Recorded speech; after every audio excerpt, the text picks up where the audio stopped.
আল্লাহ রাসূল সাল্লাল্লাহু আলাইহি ওয়াসাল্লাম হাদিস শরীফে বলেছেন, এই কোরআনুল কারীমের উপরে সবাইকে বিশ্বাস করতে হবে। আমার বন্ধুগণ, আমার ভাইরা, এই কালামুল্লাহ শরীফ যখন আল্লাহ রাসূল সাল্লাল্লাহু আলাইহি ওয়াসাল্লামের উপরে অবতীর্ণ হলো, নবীজি আমার কাফিরদের কাছে গিয়ে কোরআনে কারীম শোনালেন এবং সমস্ত মানুষদেরকে, ইহুদিদের কাছে কোরআনে কারীম শোনালেন, নাসারাদের কাছে কোরআন কারীম শোনালেন, যারা মূর্তি পূজা করে তাদের কাছে কোরআনে কারীম শোনালেন। সমস্ত মানুষ এক কথায় বললেন যে এটা আল্লাহর কিতাব নয়, এটা মুহাম্মদ সাল্লাল্লাহু আলাইহি ওয়াসাল্লামের নিজস্ব লিখিত কিতাব, আল্লাহর নামে চালিয়ে দিয়েছেন। সকলে বলুন না নাউযুবিল্লাহ। ভাই আমার এই যে জায়গা রয়েছে সামনে, আমার না সামনে জায়গা আছে ভাই, আমার যাই হোক,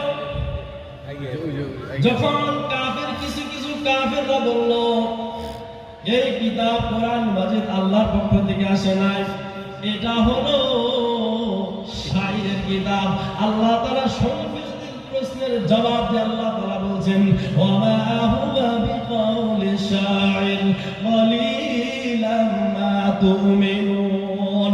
আল্লাহ তাআলা বলছেন এটা কোনো দুনিয়ার কোনো মানুষের লিখিত কোনো শাইরের বই নয়, এটা কোনো লিখিত কোনো শাইরের কিতাব না। তুমিনুন, তোমরা কম সংখ্যক মানুষ আছো যারা বিশ্বাস করো। তারপরে কিছু কাফেররা বলল এটা হলো জ্যোতিষী বাণী, জ্যোতিষের কিতাব। আল্লাহ তাআলা বলছেন ওয়ালা বিকাউলি কাহিন ক্বালিলাম মা তাযাক্কারুন। আল্লাহ তাআলা বললেন এটা কোনো জ্যোতিষের বাণী নয়, এটা কোনো গণকের কথা নয়, এটা কোনো গণকের বই নয়। তোমরা কম সংখ্যক মানুষ আছো যারা উপদেশ গ্রহণ করো। কোরআন কি কোনো শায়েরের কিতাব হতে পারে? কোরআন কোনো জ্যোতিষের বাণী হতে পারে? তারপরে প্রশ্ন করা হলো তাহলে কোরআন কার বাণী?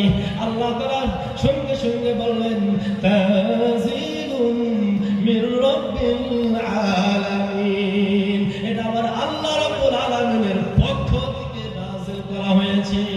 এটা সরাসরি আমার আল্লাহর পক্ষ থেকে নাযিলকৃত কিতাব, এটা দুনিয়ার কোন মানুষ এই কোরআন লেখেনি, এটা আমার আল্লাহ রাব্বুল আলামিন মানুষের কল্যাণের জন্য, মানুষের হেদায়েতের জন্য এই কোরআন আল্লাহ তাআলা দিয়েছেন। যখন আল্লাহ রাব্বুল আলামিন বললেন এই কোরআনের ভিতরে কোনো ভুল নাই, কিছু কাফেররা বলল দুনিয়াতে আমরা কত রকমের কিতাব পড়েছি, কত রাইটারদের কিতাব পড়েছি, সমস্ত কিতাবের ভিতরে ভুল